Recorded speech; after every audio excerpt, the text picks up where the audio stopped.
안녕하세요. 스쿨 오브 러브의 북앤러브, 책을 통해서 배우는 사랑이죠. 정서적 흑수저와 발음이 어려워. 정서적 흑수저와 정서적 금수저라는 책을 통해서 우리가 배우고 있고요. 지금은 2장의 두 번째 시간. 2장의 내용이 길어서요, 이렇게 나눴습니다. 영상을 여러분들이 한번 1부와 2부를 살펴보시기를 바라고, 이 영상을 보시기 전 또는 본 후에 여러분들이 2장을 한번 읽어보시면 좋습니다. 2장 애착 손상을 권하는 사회, 2장의 두 번째 영상을 시작해 보도록 하겠습니다. 지난 시간에, 그러니까 애착이 형성이 안 됐을 때 아이가 갖는 어떤 어려움, 그리고 그의 삶의 결혼 생활에까지 미치는 그런 사랑에 대한 장애를 우리가 한번 지켜봤는데요. 자, 그러면서 이제 어때요? 행동주의 육아법에서 극단적 허용 육아법으로 옮겨가게 됩니다. 그러니까 행동주의 육아법은 아기를 통제했죠. 근데 이제 극단적 허용 육아법이에요. 그러니까 모든 거를 계속 아이한테 막 맞춰주는 겁니다. 극단적으로. 그러니까 어떻게 돼요? 아이는 자기만 아는 사람이 되는 거죠. 자신만을 아는 나르시시즘. 그 다음에 욕구를 즉각적으로 해소해야 돼요. 자기한테. 왜냐면은 부모가 모든 욕구를 그냥 무조건 다 들어주는 거야. 그러니까 자기만 아는 거죠. 그리고 즉각적으로 해소가 안 되면 막 짜증이 나고 신경질이 나는 거죠. 그 다음에 이제 그냥 자기 주장이 무조건 맞다라고 해준 건 잘못된 얘기를 해도, 그러니까 미성숙한 이제 자기 주장이 되는 거고, 이기적인 것을 당연하게 생각하는 사람이 되는 거죠. 여러분, 그럼 도대체 어떻게 해야 되는 거야? 그렇죠? 이런 생각을 하죠. 근데 여러분들이 이런 어떤 감정 코칭이라든지 이런 것들을 바라보면 여러분들이 이럴 때 어떻게 해야 되는지 나와요. 아이의 마음과 감정은 받아주되 아닌 건 아니라고 말하는 육아를 해야 됩니다. 근데 아닌 건 아니라고 말할 수 있는 이유가 뭐예요? 그게 아이에게 더 좋은 거기 때문에, 내가 사랑하는 아이에게 더 좋은 거를 알려줘야 되기 때문에 아닌 건 아니라고 하는 게 사랑인 거지, 아닌 건데도 받아들이는 건 사랑이 아니에요. 그러니까 기본적으로 육아를 하는 데 있어서 진짜 사랑을 아이한테 보여줘야 되는 거죠. 그 마음을 다뤄줘. 그래, 그러면은 슬플 수 있지. 그렇지만 그렇게 행동하는 거는 아닐 수 있어. 아니야. 이렇게 말을 해주는 거죠. 그래서 네가 잘못한 걸 가지고 네가 그렇게 어려운 마음이 들면, 그거는 네가 네 마음을 조금 이렇게 다스려야 되는 거야. 그럴 때일수록 어떻게 해? 여러 가지 운동하는 방법이라든지 아이랑 그런 것들을 같이 이제 소통을 해보면서 여러 가지 방법을 찾아 나가는 겁니다. 그런데 어찌됐든 여기서는 간단하게 이렇게 소개를 하고 아마 뒷부분에 가면은 그런 구체적인 이야기가 나오지 않을까 싶습니다. 그래서 이 정도로 넘어가도록 하고요. 어찌됐든 아이들에게는 애착이 필요한 거예요. 특히 18개월, 24개월 이전에는 애착이 필요한 겁니다. 그렇죠? 그래서 그런 거를 이제 실험을 한 사람이 있어요. 르네 스피츠 박사의 실험입니다. 그래서 아이에게 생후 6개월에서 18개월 동안 아이에게 음식, 기저귀 갈기, 씻기, 잘못됐네, 씻기 등만 제공을 하는 거죠. 그러니까 필요한 거, 생존에 필요한 것만 제공을 하는 거야. 그리고 어때요? 애착에 필요한 거는 제공을 하지 않는 거죠. 눈맞춤 하지 않고, 안아주기, 정서적 돌봄 제공하지 않는 거죠. 그러면 어떻게 되느냐? 2달 후 걷던 아기가 퇴화하죠. 퇴행하죠. 행동이 이제 뒤로 백 하는 겁니다. 기거나 손가락을 빠는 더 어린 아이의 행동으로 바뀌고, 엄마 뱃속에 있었던 시간이 그리운 거예요. 다시 엄마 뱃속으로 들어가고 싶은 거죠. 세상에 나왔더니 불행한 거야. 뭐 안아주고 뽀뽀해주고 볼 비벼주고 이런 사람이 없으니까 불행한 거죠. 그러니까 엄마 뱃속으로 다시 들어가고 싶으니까 태아 자세로 웅크리기가 되고, 표정 명해짐, 성장 중단, 그 다음에 손가락 뒤틀고 기어다니지도 못하는 거죠. 걷던 아기가 기어다니지도 못하게 됩니다. 그러면서 어때요? 6, 7달 후에 회복 불가능, 폐렴, 감염병 걸려요. 실험 참여 아이들의 37.5%가 노화 후 만 2세 이전에 사망합니다. 상당히 위험한 실험이었고요. 최악의 실험으로 남습니다. 어찌됐든 아이에게 애착을 주지 않는다는 것은 아이를 결국에는 정서적 사망으로 몰고 결국에는 육체적 사망까지 가게 한다라는 거예요. 자, 그 다음에 또 다른 실험이 있죠. 애착이 얼마나 중요한지. 자, 해리 할로 박사의 실험이 있습니다. 원숭이 2마리를 원숭이 2마리가 아니라요. 원숭이에게 2가지 세팅을 보여줍니다. 하나는 뭐예요? 젖병을 가지고 있어, 원숭이가. 젖병을 가지고 있는데 이 원숭이는 철사로 되어 있습니다. 그리고 되게 차가운 재질이죠. 그리고 하나의 원숭이는 젖병이 없어요. 근데 따뜻한 어떤 포근한 어떤 그런 이불이나 옷으로 감싸져 있죠. 그런데 이 원숭이는 누구한테 가느냐? 밥 먹을 때만 이쪽 원숭이한테 쏙 갔다가 이 원숭이한테 계속 안겨 있습니다. 그리고 위기 상황이나 위험 상황이 초래되잖아요. 그러면 위기 상황이나 위험 상황이 초래되면은 이 원숭이한테 절대로 가지 않아요. 이 원숭이한테 절대로 가지 않고요. 이쪽 원숭이, 따뜻한 어떤 부드러움을 느끼는, 보드라움을 느낄 수 있는 원숭이한테 원숭이가 가게 됩니다. 그러니까 어때요? 자, 어린 원숭이도요, 뭐를 중요하게 생각한다? 애착을 중요하게 생각한다라는 거예요. 이 음식만 쏙 먹고요. 여기서는 이제 음식만 쭉 먹고 24시간 여기 있는 거예요. 예, 애착이 너무 필요한 거죠. 예. 그래서 애착은 건강한, 영유아기의 애착은 건강한 심신 발달에 절대적으로 중요한 거고, 이거는 세대 간 대물림이 됩니다. 내가 애착을 주는 방법을 배우지 못하면 그 자녀는 또 아기를 낳아가지고 애착을 주는 게 뭔지를 모르게 돼요. 그런데 어찌됐든 우리가 이렇게 어때요? 현대사회에서는 이런 책을 통해서도, 이런 또 영상을 통해서도 배울 수 있기 때문에 여러분들이 충분히 배워서 좋은 부모, 애착을 줄 수 있는 부모가 되었으면 좋을 것 같습니다. 그쵸? 예. 그러니까 언제요? 현대 미국의 사람들은 ADHD 같은 불안장애를 겪고 있다는 겁니다. 왜? 애착을 충분히 받지 못했어. 행동주의 시대의 어린 아이였을 때 애착을 충분히 받지 못해서 커서 어때요? 자기 초자의 사랑이 없어서 사랑받지 못하는 존재, 불안감, 이런 거를 갖고 산다라는 이야기가 있어요. 그러면서 좀 특이한 이야기가 한국의 포대기가 인기가 있어지는 거죠. 외국에서도. 왜? 미국과 유럽에서. 왜? 몸을 막 붙이고 있을 수 있잖아요, 아기랑. 그러면서 이제 아기가 애착을 느낄 수 있으니까. 자, 여러분, 어떤 분은요, 아이를 통해서 자기의 로망을 이루려고 하는 부모들도 있어요. 상당히 좋지 않은 겁니다. 예전에 어떤 현상이에요? 자기가 대학을 못 나왔다고 자녀가 대학을 나오기를 바라는 거죠. 내 어떤 드림을, 뭐, 예를 들어서, 자녀 너 잘 되라고 하는 얘기야. 뭐 이런 얘기를 앞장 세워서 자기의 꿈을 자녀를 통해서 이루려는 그런 행동은 하시면 절대로 안 됩니다. 예. 자, 봐봐요. 전부 다 부족한 없이 자라요. 그래서 자기 꿈을 못 이뤘다고 아이한테 막 꿈을 밀어붙이니까 어때요? 아이가 행복할 것 같죠? 그렇지만 어때요? OECD 국가 기준 최하위, 청소년들의 행복도가 최하위라는 거죠. 1970년대는 어때요? 우량아 선발대회가 있었대요. 그래서 부모들이 어때요? 가난하게 살았으니까 아이를 막 못 먹고 살았으니까 먹는 거에 어떤 집중을 했죠. 그래서 이 우량아 선발대에 집중하고 아이에게 막 먹는 거를 최대한 부족함 없이 제공해 주려고 노력을 했죠. 1980년대, 90년대 아이들은 어때요? 제 세대죠. 메이크업, 브랜드 옷에 집중하죠. 그렇죠. 그래서 아이가 브랜드 옷을 추구하고 살고 그런 것들이 자랑이 되고, 그게 또 그런 거를 사줄 수 있는 부모 또한 자랑이 되는 거죠. 근데 지금은 어때요? 1990년대 사교육에 집중하죠. 여러분, 이러면 어떤 현상이 생겨요? 사교육에 집중해서 아이한테 막 해주잖아요. 그러면 결국엔 어때요? 부모의 어떤 욕구를 이루기 위해서 내가 잘 키워, 우리 자녀는 공부를 되게 잘해, 나 때는 막 부족해가지고 내가 학원 못 다녀가지고 그랬지만 내 자녀는 학원 다 보내, 이러면요 그 기대에 부응하지 못하던 자녀는 항상 패배감과 실망감에 쪼들리게 됩니다. 그러니까 잘해도 문제인 거예요. 왜? 잘해도 나 때문에 잘하는 거예요? 부모가 사교육 해줘서 잘하는 거잖아요. 그러니까 결국에는 부모가 잘해서 잘한 거지 내가 잘한 거 아무것도 없어요. 그렇기 때문에 부모가 이렇게 이끄는 것은 자녀가 그거를 잘 따라서 좋은 성적이 나와도 문제인 거예요. 왜? 자녀는 항상 어떤 패배감에 젖어 있습니다. 왜? 거봐, 다 해주는 부모 만났으니까 잘 된 거야. 네가 스스로 한 게 아니야. 부모가 잘해준 거잖아. 부모가 내가 다 해줬잖아. 나 때는 부족했지만 너는 부족함 없이 내가 해줬잖아. 어때요?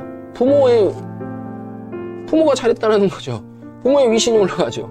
못하면 어때요? 기대치, 나는 다 해줘. 부모는 어떻게 말해? 해줄 거 다 해줬는데 너는 왜 이렇게 못 따라오니? 이렇게 되죠. 그러니까 어때요? 이런 거는 부모의 로망에 따라서 아이를 키우면 자녀는요 어때요? 패배의식만 갖게 되는 거예요. 그럼 어때요? 항상 자신감 없는, 잘해도 자신감 없는, 못해도 자신감 없는 자녀를 살아가게 되는 거죠. 그러니까 뭐가 중요해? 물질적 풍요보다 부모가 못했던 거를 자녀를 통해서 이루려고 하지 말고요, 자녀의 정서적인 애착을 주려고 노력을 하시면은 그 자녀는 독립적으로 자기가 갈 길을 잘 찾아가고, 부모는 뒤에서 서포팅 해주면서 네가 해낸 거야, 네가 잘해서 한 거지 하고 박수 쳐주면 되는 거예요. 그러면 그 자녀는 엄청난 독립적으로 이루어내는 자녀가 되는 겁니다. 예, 그래서 미국에서 이미 예전에 겪었어요. 어떤 거를 겪어요? 이런 거를 겪는 거지. 물질적 풍요가 낳은 이기심, 자기중심, 미성수, 금전만능주의의 자녀들이 이제 자라게 되고요. 그쵸? 그래서 2008년에 어떤 일이 있었냐? 미국 워싱턴에서 자녀의 교육의 방향을 수천 명의 지도자들이 모여서 교육의 방향을 바꾼 거예요. 물질적 이기주의에서 뭘로 바꿨어요? 공동체적 이타주의로 전환했던 겁니다. 우리나라는 아직도 물질적 이기주의 교육에서 벗어나지 못하고 있어요. 학교 가서 어때요? 중고등학교? 내가 잘하면 남들 가르쳐 주지 않아요. 그렇죠? 우리 아이 어디 학원 보내가지고 거기서 우리 아이가 성적이 좋아졌어. 그런 거 비밀입니다. 말하지 못해. 그게 이기주의죠. 나만 잘 되면 돼. 너희들에서 경쟁 우위에서 나만 잘 돼가지고 내가 돈 잘 버는 사람 되면 돼. 이기주의죠. 그런데요, 바꾼 거예요. 왜? 그것이 아이들의 정서를 망가뜨리고, 정서가 망가진 거는 결국에는 육체적 사망과 관계가 있습니다. 사망자로 살지 않는 게 더 좋은 거예요. 그래서 서로가 잘 되는 공동체적 이타주의를 배우기 시작하죠. 미국 교육도요, 전부 다 공동체입니다. 같이 해내는 거예요.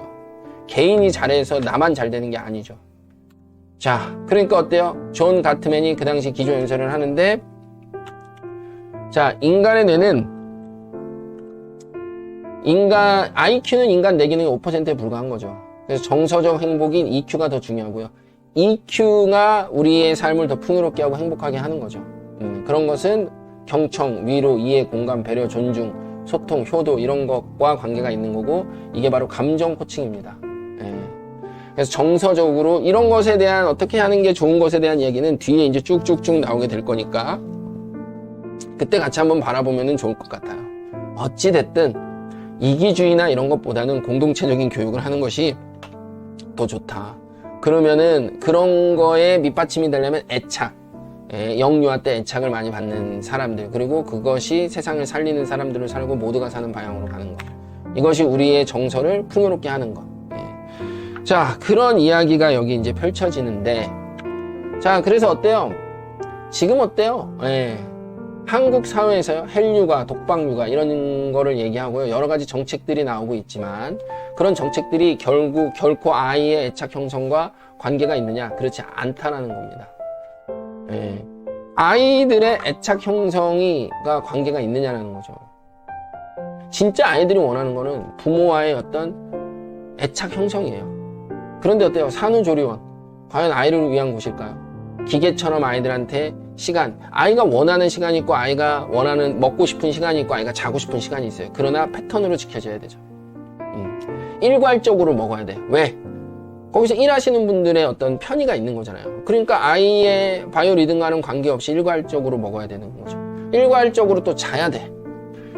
그리고 또 부모와의 어떤 그런 어떤 스킨십이나 이런 거는 많이 형성하기가 어렵죠. 그게 한국의 산후조리원의 예라는 거예요. 일본은 어떻게 하느냐? 일본은 산후조리원이어도 아기가 부모와 같이 있어요. 산후조리원에서. 그리고 거기서 도와주시는 거는 뭐예요? 부모가 직접 뭐를 할수록 계속 읽어줄수록 도와주고, 아기는 부모와 같이 있고, 이런 거죠. 그러면서 애착을 계속 형성하게끔 도와주는 거죠. 그게 필요하다는 거예요. 그게 근본적인 거고 본질적인 거라는 겁니다. 그래서 더 많이 안아주고 더 많이 보듬어주는 거는 상당히 필요하다는 연구를 마이크 미니 맥길 대학교 교수님이 하셨는데요. 그래서 이제 12시간 동안 이제 핥아준 쥐와 12시간 동안 덜 핥아준 쥐에 대해서 아기 쥐를 얘기를 하는 거죠. 어떤 결과가 나왔느냐? 애착 형성을 많이 한 쥐는 어때요? 뇌화학 물질의 영구적인 변화가 발생하는 거죠. 물리적인 변화가 있다는 거예요. 1,000종이 넘는 배열 변형, 1,000종이 넘는 유전자 배열이 변형되고요. 그런 쥐는 스트레스가 없고 용감하고 회복 속도도 빠르고 학습과 기억력이 좋고 침착하게 된다는 거죠. 그러니까 여러분의 아이가 영유아일 때 많이 애착을 해주고 이런 거는 아이에게 엄청나게 도움이 된다는 거예요. 지식적인 것에도 도움이 되고 인지 발달에도 도움이 된다는 거죠. 진짜 중요한 얘기가 이제 나와요. 지루한 얘기들이 많이 지나갔는데 여러분들이, 자, 어떤 이야기가 나오냐면 부모의 이혼이 자녀에게 들이오는 그림자라는 겁니다. 이혼, 그렇죠? 우리나라 이혼율이 2003년 아시아 최고가 됐고 2008년 세계 최고가 됐대요. 그런데 이혼을 하고 지금 부부간에 트러블이 많이 있으신 부부는, 자, 이런 거 한 번쯤 생각해 보셨을 거예요. 아이에게 애착 손상을 주지 않으려면 어떻게 해야 되는지 아세요? 그러니까 이혼을 했음에도 불구하고 이혼을 안 한 집처럼 아이가 정서적으로 건강하게 자라려면 부모가 절대 배우자에 대한 험담을 하면 안 됩니다. 그리고 오히려 배우자의 장점을 말해줘야 돼요. 예, 우리가 이혼은 했지만 너의 엄마는 이러이러한 좋은 사람이야. 너를 충분히 사랑하지. 우리가 이혼을 했지만 너의 아빠는 이러이러한 사람이야. 너를 충분히 사랑해. 이런 장점이 많아. 이렇게 해야 돼요. 어디 그게 쉽게 될까요? 그렇게 할 거면 이혼을 할까요? 이런 생각을 해볼 필요가 있는 거죠. 그리고 어때요? 지속적으로 자녀와 만나면 자녀의 멘토 역할을 해주는 겁니다. 아, 그런 일이 있었구나. 그럴 때는 엄마는 이렇게 생각했었어. 그래서 네가 이렇게 하면은 더 좋은 관계를 친구들과 맺을 수 있을 거야. 아, 그런 일이 있었구나. 괜찮아. 게임을 하다 보면 질 수도 있는 거야. 그렇지만 지는 거를 통해서 우리가 더 많은 거를 또 배울 수 있다. 그게 또 쌓이면 너의 능력이 되고 실력이 되는 거야. 이런 어떤 멘토 역할을 자녀에게 꾸준히 해주는 겁니다. 그러면 이혼을 했지만 이혼을 하지 않은 그런 이혼을 했지만 애착 손상을 제일 덜 입히는 결과를 갖게 되죠. 예, 어찌됐든 이런 애착은 엄마의 애착만 중요한 게 아니라요. 아빠의 애착과 엄마의 애착 둘 다 중요합니다. 그래서 아버지가 부재한 가정의 아이는 어때요? 행동장애를 보일 확률이 15.3배가 높고 자퇴할 확률이 6.6배가 높고 자살 확률이 4.6배가 높다는 거예요. 여러분, 어떻게 보면 현대 사회에도 엄마는 아이와 함께하는 시간이 충분할 수 있어요. 더 있을 수 있어요. 충분하지 않더라도. 그러나 아빠들은요, 진짜 더 적어요. 그리고 한국의 남자들이 아빠로부터의 애착이 뭔지 모르고 자라온 남자들이 상당히 많습니다. 그렇기 때문에 본인이 아빠가 돼도 자녀한테 애착을 보여줄 줄 모르는 경우가 상당히 많아요. 그래서 아빠들 특히 배우고 책 많이 읽으셔야 됩니다. 자, 근데 어찌됐든 이 나라에서 향해 가는 이런 정치적인 얘기인데요. 이런 무상보육 정책 이런 것들이 과연 아이와 애착이 많이 쌓이게 되는 방향이냐 아니냐에 대한 얘기를 하는 거고요. 그런 예로 IMF 때 1998년에 부모와 떨어져서 자란 아이들이 많이 양산이 됐고, 그런 아이들이 결국에는 뭐가 돼요? 중학생이 됐을 때 2011년에 중2병이라는 단어가 생겼다는 거죠. 왜? 부모와의 애착 형성이 잘 안 됐기 때문에 그런 사춘기를 심하게 겪는, 그렇죠? 불안감도 있고, 그거에 대해서 이제 불안감이 있기 때문에 모난 행동들을 많이 하게 되는 그런 거를 우리 사회가 겪었다는 거예요. 그러면 우리가 어린이집이나 이런 무상보육 정책을 통해서 대신 아이를 뭐 양육할 수 있는 거를 마련해 준다라고 하더라도 거기에 문제가 뭐예요? 아이와 부모가 떨어지게 되잖아. 그러면 애착 손상이 생기는 거예요. 그런 자녀들은 나중에 더 큰 사회 문제를 만들게 된다는 거죠. 그래서 현재에도 어린이집에 애착 손상이 많은 아이들이 점점 증가하고 있다는 겁니다. 아이는 계속 시간이 지나면서 자라요, 어찌됐든. 그래서 그 시기를 놓치면 우리가 아이에게 애착을 줄 시기는 지나가 버리는 거예요. 거기서 되돌리기는 할 수야 있겠지만 상당히 어렵겠죠. 그리고 그런 되돌리는 방법을 갖는 의식을 가진 사람이라면 지금부터 잘해야 되겠죠. 그러니까 여러분들의 아이가 18개월 미만이라면 여러분들이 애착을 서로 안아주고 보듬어주고 항상 붙어 있으려고 노력하고 아이의 불편함에 반응해주고, 그렇지만 아닌 거는 아니라고, 사랑해서 아닌 건 아닌 거야 이렇게 말해줄 수 있는 여러분들이 부모가 돼서요, 아이가 정말 사랑을 밑바탕으로 자라서 사랑이 뭔지, 초자의 사랑이 쌓여서 그 아이가 나중에 결혼할 배우자, 나중에 커서 사랑을 베풀 그런 어떤 사람들을 만나서 올바로 사랑을 베풀고 결혼생활 또한 결혼할 배우자와 올바로 행복한 정서를 가지고 살아갈 수 있는 아이로 여러분들이 양육하면 좋습니다. 현재 부부들도 마찬가지예요. 우리가 왜 트러블이 있느냐? 어렸을 때 애착을 제대로 받지 못한 사람은 사랑을 표현할 줄 몰라요. 그리고 사랑이라는 거를 나눌 줄을 몰라. 그래서 자기는 사랑을 한다라고는 하지만 자기는 사랑을 통해서 뭔가 주는 거는 하지 않는데 받으려고만 하고 못 받았을 때 찡얼거리고 약간 이렇게 되는 사람들도 있거든요. 그런 건 애착 손상이 있는 거예요. 정당하게 줄 때는 주고 받을 때는 받고 서로 주고받기를 잘하는 부부가 돼야 되는데 어렸을 때 애착 손상이 있으면 거기에 좀 사랑이라는 것에 대한 불안감이 있기 때문에 거기에서 오는 그 배우자의 트러블이 생기는 겁니다. 자, 어찌됐든 그런 얘기는 이 책의 지금 내용은 아니기 때문에 우리가 그런 종류 부부 관련 책을 읽게 되면은 더 많은 이야기를 나눌 수 있을 것 같습니다. 자, 길어졌는데 여기까지 하도록 하겠습니다. 감사합니다.